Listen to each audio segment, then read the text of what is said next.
Hello welcome, আসসালামু আলাইকুম, welcome to Jharkhand blog. তো আজ আমি সাইন মিলে যাচ্ছি পাসপোর্ট অফিস বহরমপুর, যেখানে আমার আঙ্কেলের পাসপোর্টের নিউ অ্যাপয়েন্টমেন্ট আছে। তো ওখানে আজকে যাচ্ছি। তো ঘড়িতে এখন বাজে 10:55। তো ট্রেনও চলে এসেছে। তো ট্রেনটা একটু লেট করলো, কিন্তু ঠিকঠাক টাইমে চলে এসেছে। তো সাইন তো খুব বিরক্ত হচ্ছিল যে ট্রেন আসছে না। তো সাইন ট্রেনটাকে দেখে খুবই খুশি। তো যাই হোক, ট্রেন চলে এসেছে। ট্রেনের ভেতর প্রচুর ভিড় দেখা যাচ্ছে। তো সাইনও বিরক্ত হচ্ছে ট্রেনের ভেতরে, যে কাকা প্রচুর ভিড়। তো যাই হোক, এখন বহরমপুর স্টেশন চলে এসেছি। বহরমপুর কোর্ট পৌঁছে গেলাম। এই যে বহরমপুর কোর্ট স্টেশনের বাইরেটা, আর এই যে ফ্ল্যাগ ঝুলছে, খুব ভালো লাগছে। আর এই যে প্রচুর ভিড় বহরমপুর স্টেশনের বাইরে। এই যে সাইন টোটোতে বসে পড়েছে।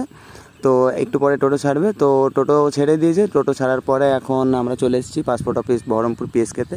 তো কাম হয়ে গেল পাসপোর্ট অফিসে। যশোর হিন্দু হোটেল, একটা বাংলাদেশি হোটেল বহরমপুরে। তো ওখানে আমরা খাওয়া দাওয়া করছি। আঙ্কেল বিরিয়ানি ঢাললো, আমরাও বিরিয়ানি ঢাললাম। আঙ্কেলের কাজ হয়ে গেছে, আঙ্কেল খুশিতে আজকে আমাদেরকে বিরিয়ানি খাওয়াচ্ছে। তো বিরিয়ানিটাকে আমিও খুব খুশি, সবাই খুব খুশি। তো দেখা হচ্ছে নেক্সট ভিডিওতে। ততক্ষণের জন্য টাটা।